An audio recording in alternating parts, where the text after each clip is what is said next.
Assalomu alaykum do'stlar. Bugun 2025-yil 27-dekabr.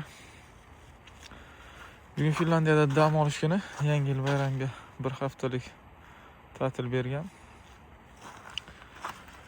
O'shanga bugun aylanib atrofda bir ko'l bor edi. O'shandan hozir endi muzlagan bo'lsa, baliq tutishning imkoni bormi yo'qmi shuni ko'rish uchun keldim. Bu yerda ko'llarda muzni yorib baliq tutishma bo'ladi. Endi hozir juda sovuq emas, endi hali odam ko'targidek bo'ldimi yo'qmi muz bilmadim. Shunga bir ko'rib kelay deb keldim.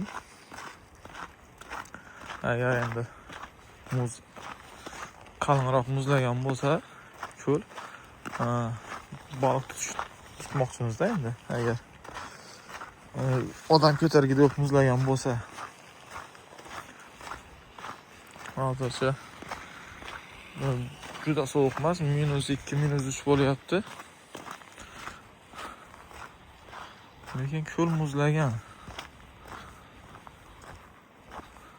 Bu ko'l odam ko'taradimi yo'qmi? Hozir ko'ramiz.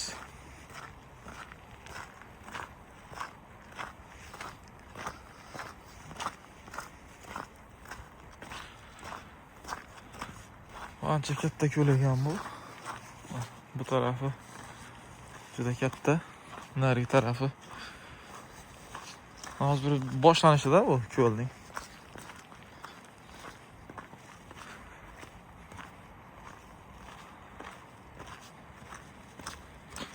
Bugun lekin havo bulut emas, quyosh chiqyapti.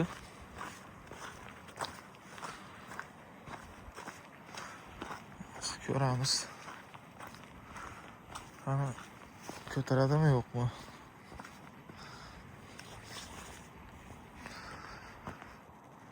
Ko'rinishidan uncha yaxshi muzlamagan. O'rtalari uncha yaxshi muzlamagan. Cheti yaxshi muzlabdi.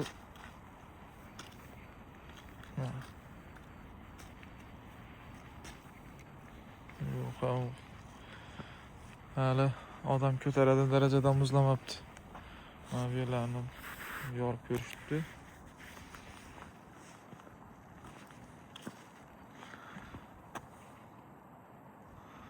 Manzara juda chiroyli ekan.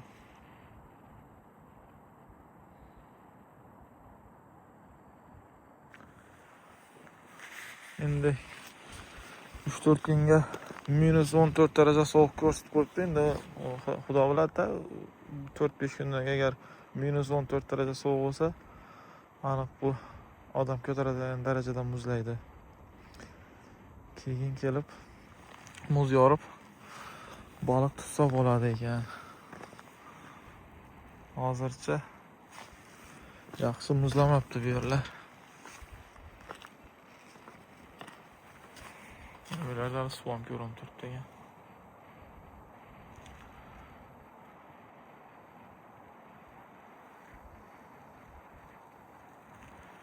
Endi keyingi hafta qattiqroq sovuq bo'lsa, kelib ko'ramiz bu yerga endi.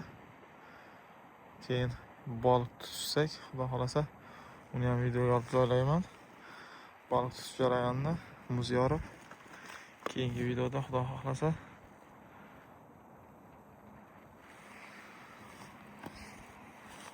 manzarasi juda chiroyli ekan. Mana odamlarning dachalari ham bor bu yerda. Mana bu tarafda ham uylik. Mayli, sog' bo'ling, salomat bo'ling.